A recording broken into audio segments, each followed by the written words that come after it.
Welcome. So today we're talking about the future of advertising post iOS 14. So this is a state of the industry address. And with me here is Julia. She's a ad agency. She's done over 30 million on Facebook advertising. And then Shay's comes from the large world of Canadian Tire billion-dollar advertising budgets. And then myself, Jonathan, co-founder of StreetText. And today we're going to talk about the future of advertising in sort of a post iOS 14 world. What does it look like? What does it mean? And it's kind of it's a meaty, gritty discussion. So before we get into it, what I'll do is I'll do a quick overview through a bunch of different points about what's happening, what's coming, and then we'll get into it and we'll dive in sort of more of a panel-like round robin discussion of what's going on. So first off, death of the cookie. What does that mean? So everything we've known and come to love about the web when it comes to tracking advertising attribution is about to change. So as old as the dinosaurs, cookies have been around. And that's one of the things we love and we know about how marketing works online, which is you can see not just, okay, did my ad work or did my campaign work or did somebody view my website? But you can also know, did they take that next action? If they clicked on 2 pages, should I be showing them a different video or a different kind of advertisement? And it's a very, very useful way of understanding how people are interacting with your funnels. But with the update that's coming down the road, Google and Apple have both agreed unanimously to basically kill third-party cookies, which means the Facebook pixel that we used to install inside of our landing pages and everything else, they're about to stop working. And so that's a fun update. And that's going to have quite a big change on advertising as we know it. We also have iOS 14 coming out. And this is a really simple way of seeing what's going to happen. But basically, we're moving into a privacy-first world, which I think is a great thing.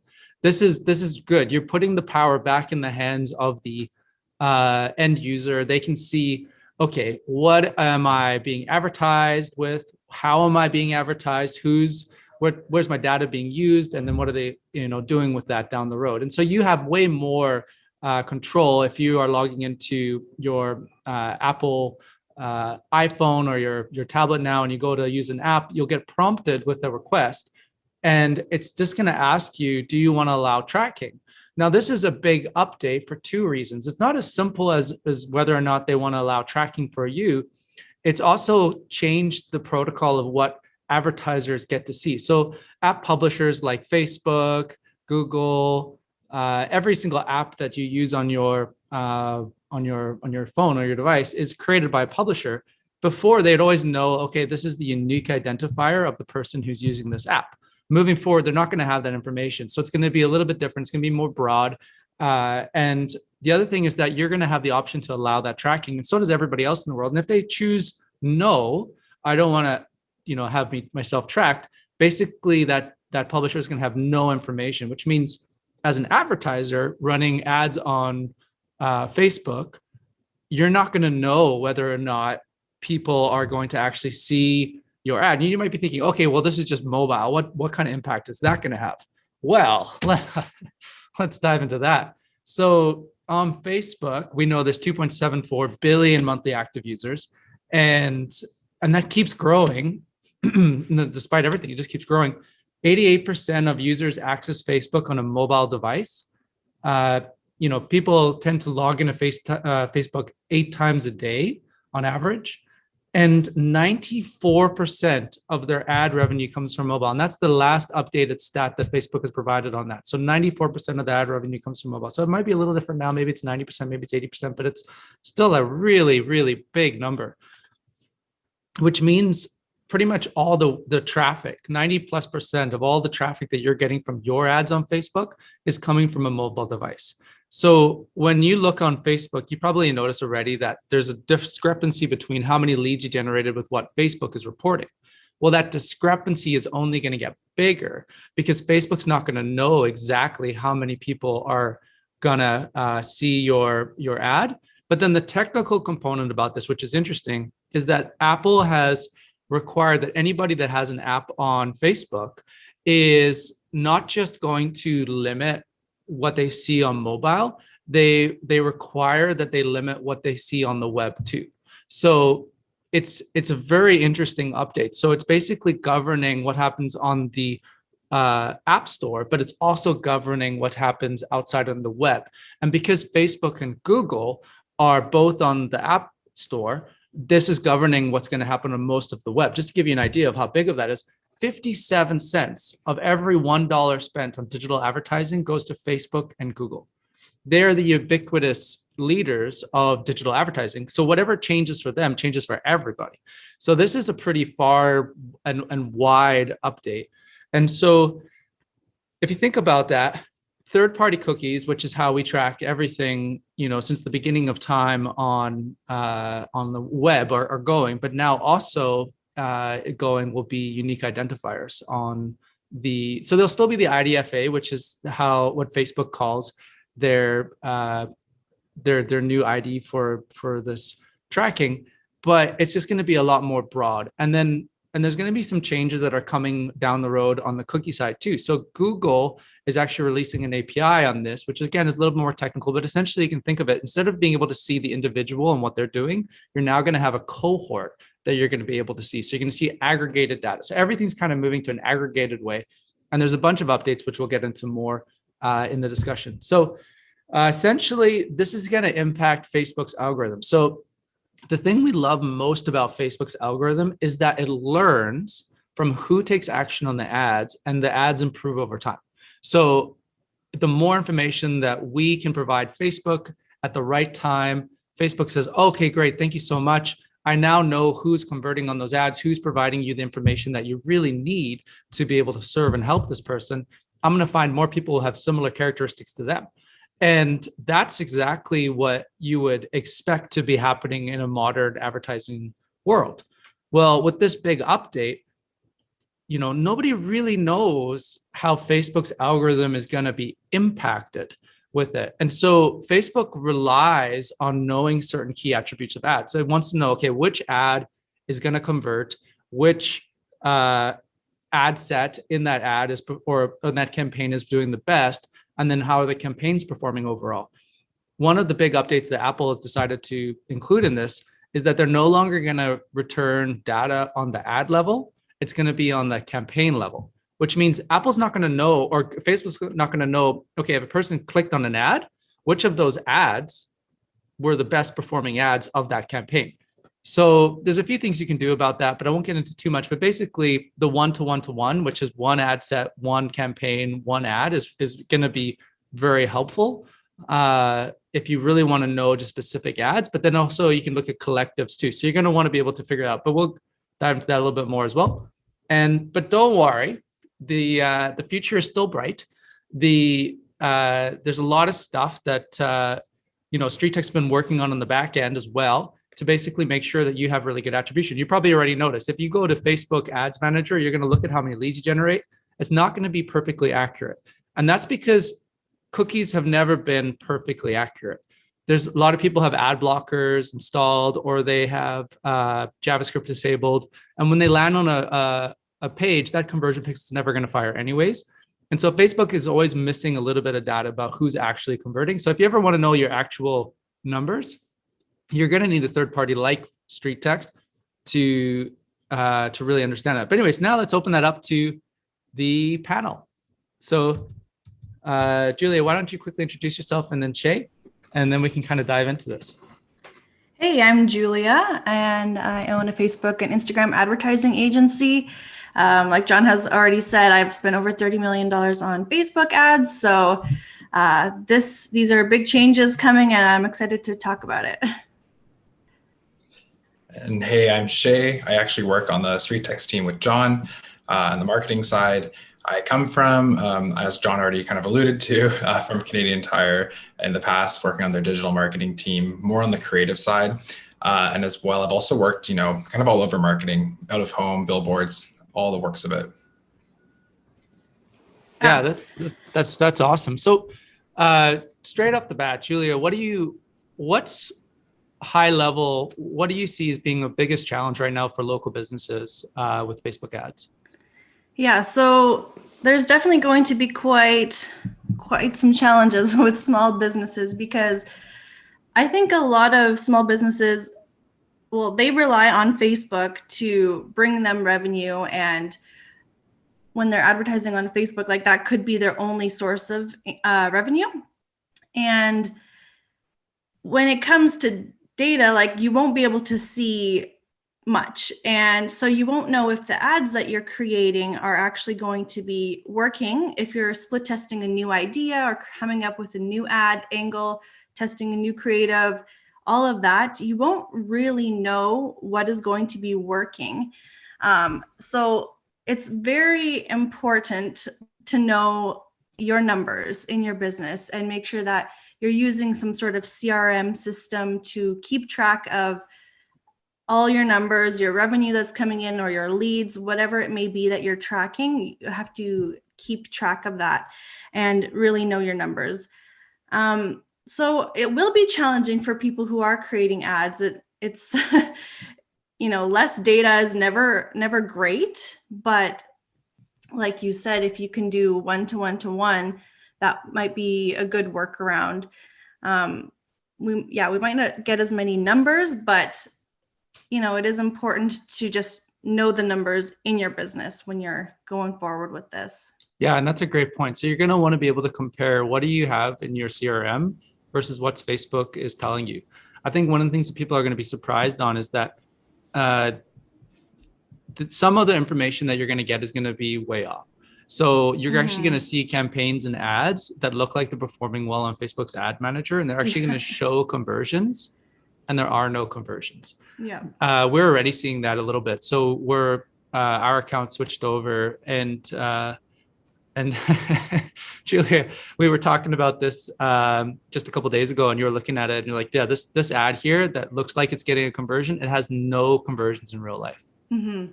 And so the problem with that is that if you're a business owner and you're counting on that information, you're going to spend money on that ad thinking you're getting conversions, thinking you're getting leads, thinking you're getting something that counts for your business. And you're going to put money behind that campaign when in fact that ad is not performing for you. And that could be a big problem for a lot of businesses moving forward if they're relying on their Facebook ads to grow their business, because what Facebook's ad manager is saying and what's happening in the real world are not going to line up necessarily. Mm-hmm. So really knowing your numbers, making sure you're looking back at your CRMs, making sure you're looking back at, okay, well, did I actually get 20 leads, or is that just saying that I got 20 leads? Yeah. So you're going to have to verify, if you're using Facebook's ad manager side. One caveat is that if you log into StreetText, the numbers will still be accurate. They'll still be correct. So if you see 20 leads in StreetText, it'll be 20 leads in StreetText.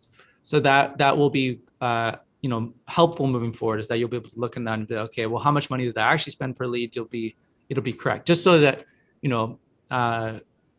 if you're using StreetText, you don't have to worry.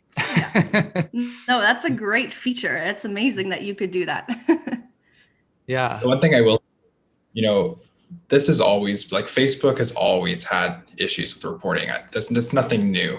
Yeah. And I think one thing that's happening with all this iOS stuff is I think the curtain's kind of being pulled a little bit from, what's happening behind the scenes with Facebook, but they've never really had their, ad reporting down to, as good as what you get when you go into your cash register and count how many bills you have. And I think that's important to remember as well, is this has always been sort of something that's up in the air. And although things are changing and it's scary, things have always been changing with Facebook. And really what you have to count on is what you know. And if you're a business owner, what's driving results, how is that happening? You got to really take a look at, the big picture of your marketing. Yeah, 100%. Right.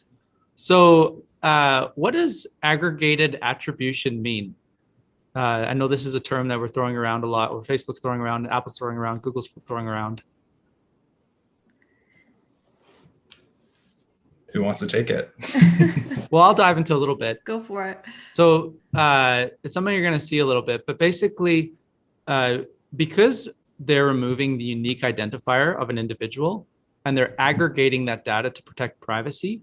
What that means is that you're not going to know who clicks on an ad, or Facebook, more importantly, is not going to know who clicks on an ad.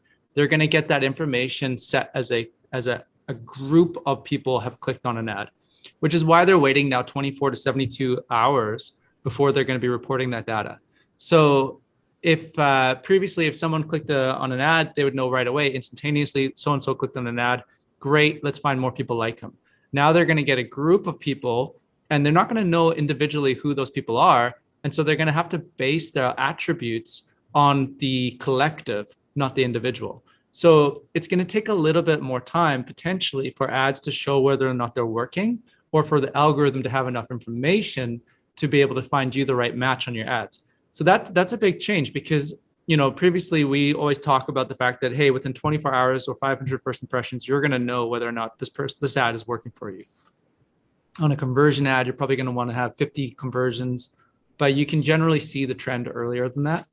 We don't know now what those numbers are going to be, but it's going to be at least 72 hours. So you're going to have to run an ad for 72 hours before you know what those results are going to be. So that's a change. I think that it's going to be different. Yeah, it's going to be harder to know in that exact moment, but that's why you have to keep track of your dashboards and make sure that you actually are getting leads, or you actually are bringing in revenue, and keep a close eye on it.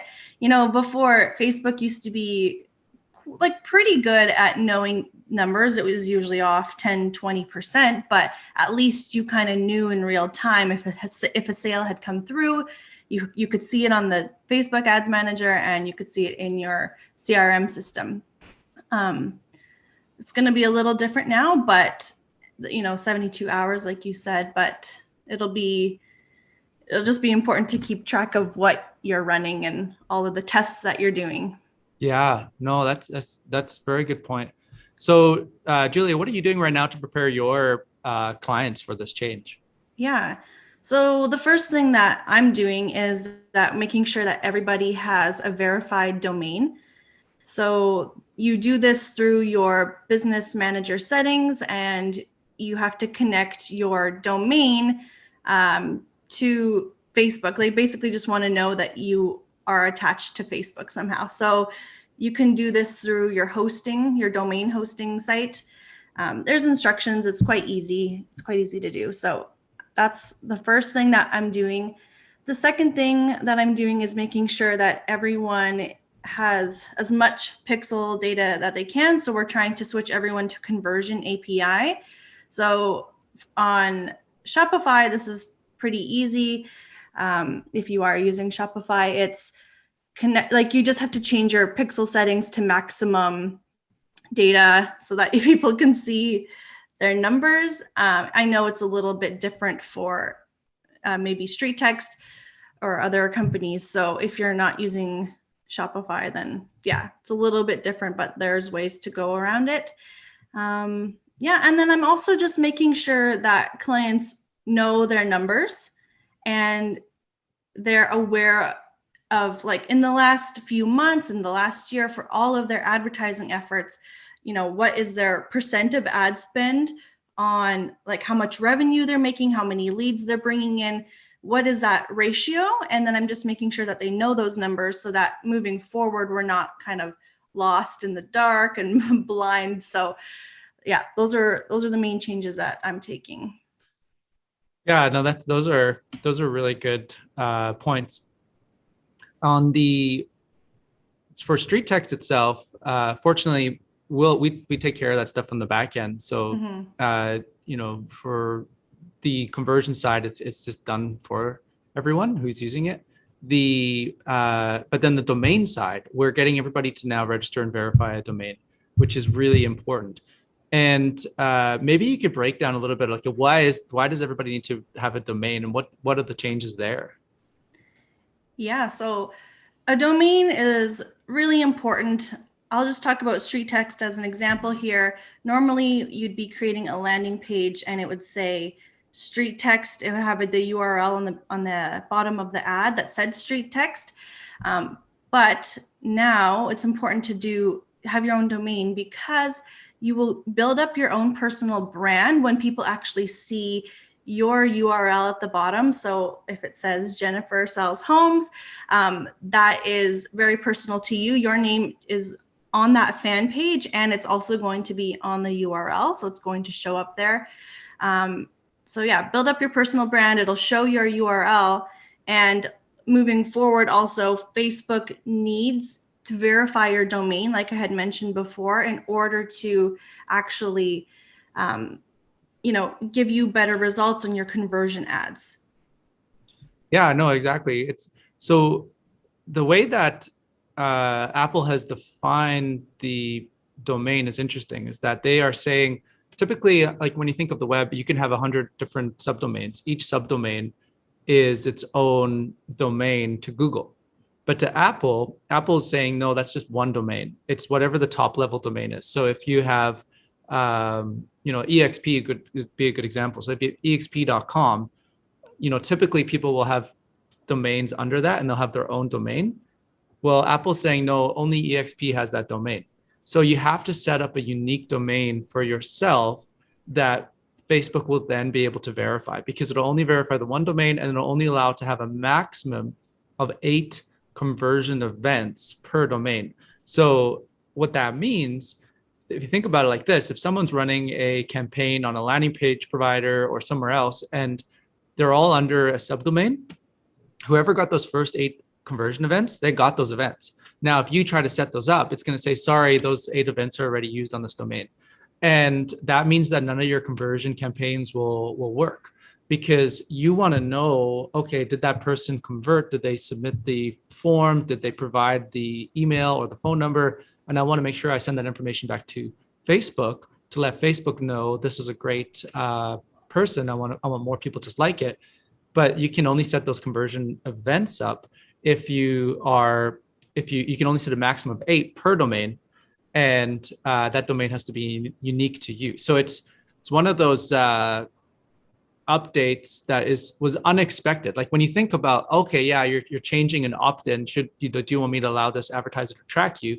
Nobody's thinking, oh, that's going to affect domains, but it does. And so it's another bizarre update that's to change. So this is kind of like turning marketing on its head. And I think that if as a real estate agent, having something that's ready to go before the change happens is going to give you a big advantage, because what anybody that has conversion ads, which is, most people running ads on Facebook, overnight, they're going to stop working if they haven't implemented these updates. It's a big deal. So if you have it in place ahead of time, your ads are going to work great, and they're going to keep working great. And so you're going to have a bit of a competitive head start on everyone else who's going to be scrambling to figure this out. But there's going to be a lot of other businesses, I think, that are going to be affected by this, potentially even more so, which would be like if you're doing like large, complex campaigns in multiple countries and you can only have 8 events, that's just not enough. It could. John, go ahead. I just want to, before we get too far into it, I think we might have some people, listening or watching that aren't exactly aware what StreetText does. And I think with this, what you just said there, I think we should walk through what we do and what is this new iOS 14 future going to look like as a StreetText client? Because I have a feeling, or even, a Julia client as well, working, with other types of agencies. I think for the users that are using these experts already, it's going to be a pretty seamless transition. So maybe if we talk a little bit about what we do here as well, just to kind of allude to what all the work we've done in the back end to kind of already take a lot of this stuff into account.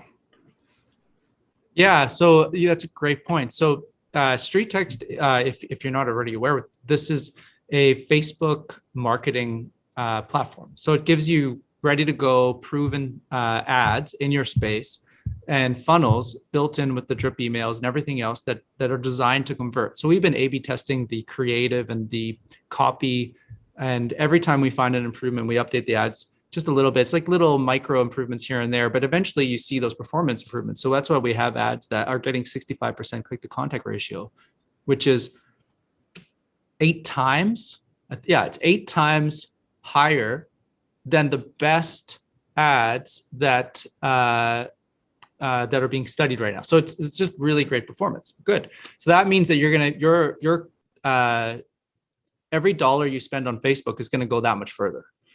Now, the way that what we've been working on the back end is twofold. So basically, we're making sure the attribution side is going to stay, so that we want to make sure we still are tracking accurately what are the campaigns that you're running, and are those ads turning into leads. So we're tracking the clicks, we're tracking those click to conversion ratios, and we've been a cookie-less provider since the beginning. So we're not like we're ready to go when it comes to the change with the cookies. The way we track it is a lot different. So we've already been doing unanimous data tracking in that sense, and then the whoever is the advertiser using StreetText, they can still see their leads, but it doesn't tie back to directly. Okay, this ad is getting this many clicks, and that, like, we don't know who those people are that are clicking. We just know when they become a lead. Okay, great. Here's your list of leads that came from that ad. So there's the attribution tie in that way. On the conversion side and the domain side, we've actually just made it as easy as possible to register a domain. So now within StreetText, if you log into StreetText and you go to streettext.com/boost/domains, I believe, you can find the link in the insider group if you're in there. It'll actually take you to set up a domain, and you can register a domain right away. It takes about, it takes very fast, like 30 seconds, less than 30 seconds to register a domain, about 2 minutes, and it's got the, it's connected to the host. Then you can go verify it on Facebook. And we have all the step-by-step instructions there that you can follow. And then as far as the conversion side, those are behind the scenes, ready to go, so that you won't even notice a blip. So it's like, oh, my ads are working great. When the switch goes, you're going to want to launch all your new conversion ads under your new domain. And you can start that right away. As soon as your domain goes live, you can start launching, and it's been verified on Facebook, you can start launching your new conversion ads. But you're going to want to set that up as soon as possible in the StreetText account. So so we've been doing a lot of stuff on the back end just to prepare for this update in that sense.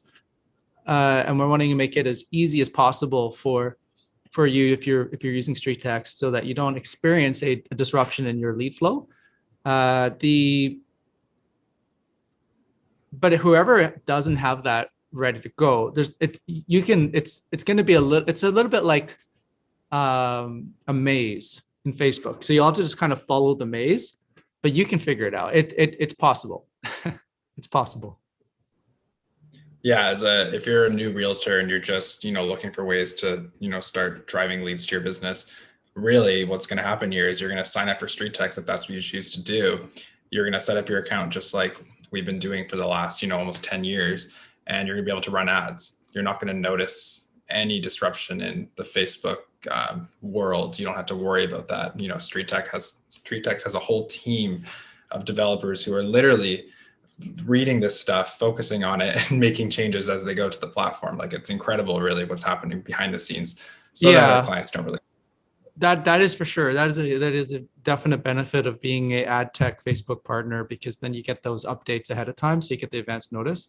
That said, if you are on your own and you want to know, okay, this is interesting, I need to get prepared. So you want to set up if you don't already have one, you're going to want to set up a business manager. And you're going to make sure your ad account is added under your business manager. And then in your business manager, you're going to want to add your domain to the business manager. There's a domain section there. If you don't already have a domain, you're going to want to register a domain. And then in the verified domain part, you're going to need to update your domain DNS settings to put a text record, like an A record type. And it's so basically you'll need to get that done, or you can take a HTML file, upload that to your domain, and you can verify it that way as well. And then you'll need to go and set up your events accordingly, your aggregated events, and you'll want to prioritize them. So once that's all good to go, you will be good to start running conversion ads again. It's a bit more of a step-by-step process if you're doing it by yourself, but I wanted to share that as well. So if you are running everything on your own, there is a way forward to updating. It's a little bit more work, but once it's set up, and then you don't have to go back.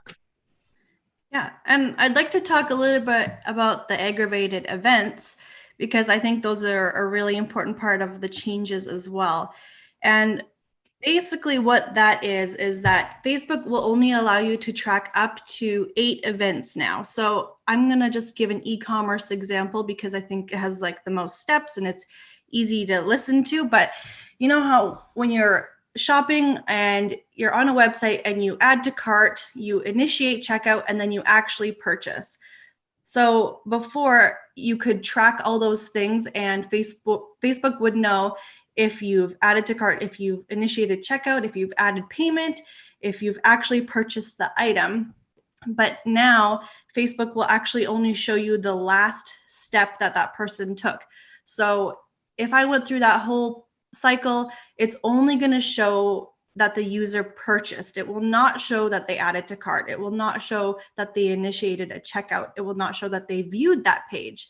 So it's a very interesting thing because, yeah, there's only going to be 8 events. And if you are in e-commerce and you're, doing this, you could also select a thing that will only let you choose. Like if you choose the value optimized events, you will actually only be able to see 4 events, which is very limited in comparison to before, when we could have, as many unlimited custom conversion events as we wanted. If someone clicked on a certain page, you could have an event for that. You could still choose that event if you want, but it's a lot more limited. And then because of this, it might be harder to do retargeting with your ads if you are doing that. So that's a whole other thing. So even if you're doing, like lead ads or e-commerce ads or anything, it might just become more difficult to know, like to create an audience of people who have added to cart or people who have just viewed the page or any of that. So that's just something else to think about. Oh yeah. So if you are, so there's just to like name a few things that are being impacted by this. That's a good point. So retargeting ads, yeah, that's going to be a big impact because of the move away from third-party cookies.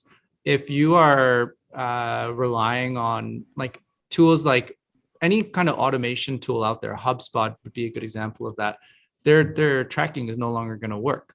And a lot of people are setting up campaigns where they'll say, okay, if you've landed on this page, then you landed on this page, then I want to show you this ad.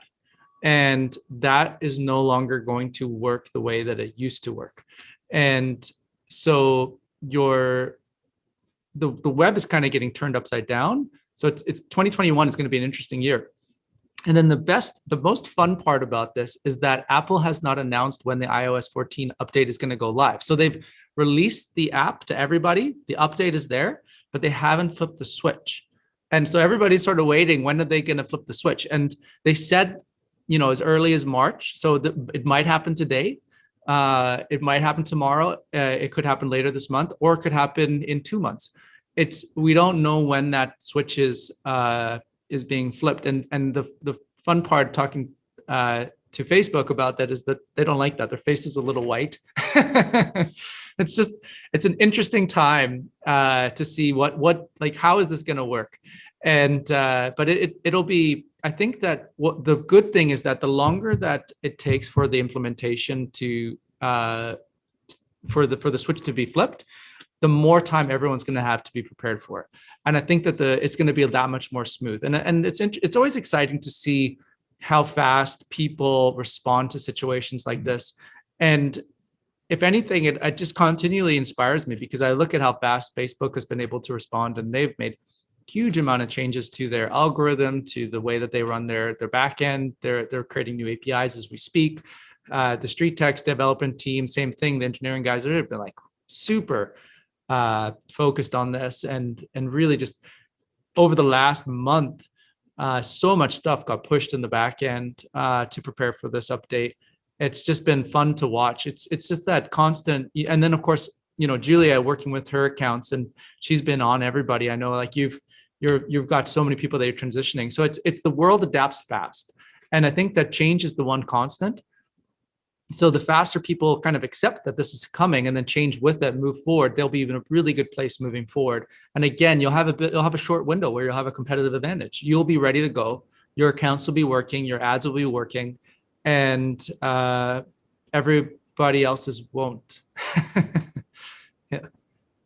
Yeah. And I think, this is, now is a better time than ever to really look at your other advertising as well.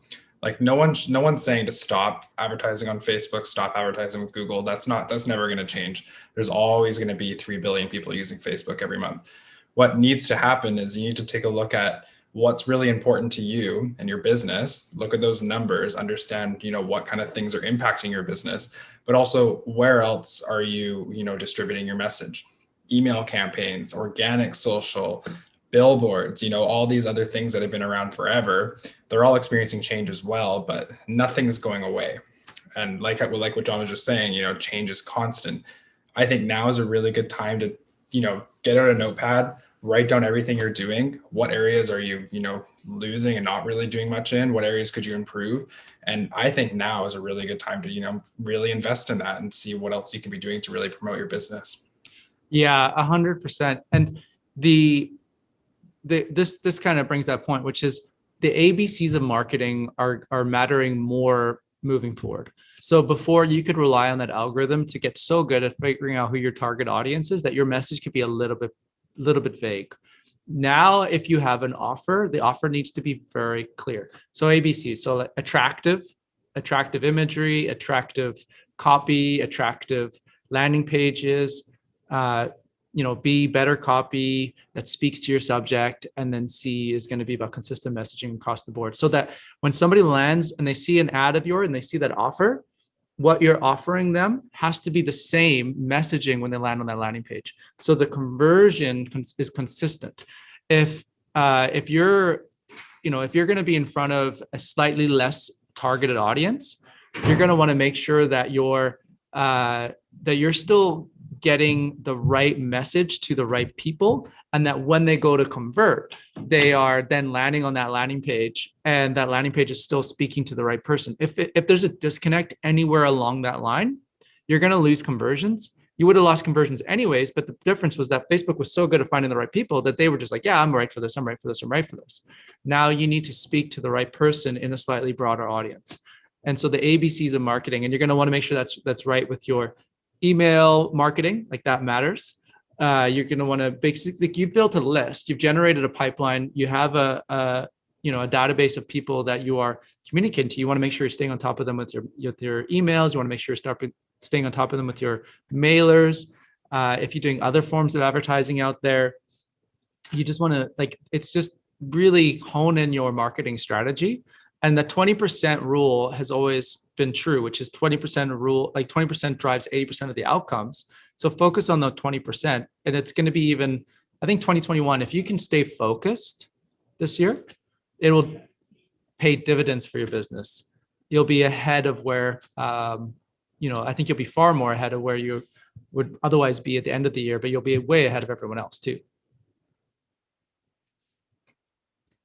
Awesome. This has been great. It's fun talking about this stuff. Yeah, this is good. So thanks so much, Julia, for being on here. Thanks, Shay. I really appreciate it. So again, Julia, she spent over $30 million on Facebook ads to date, and constantly growing. Shay's obviously worked in bigger, digital brands, and now the biggest of all, StreetText. And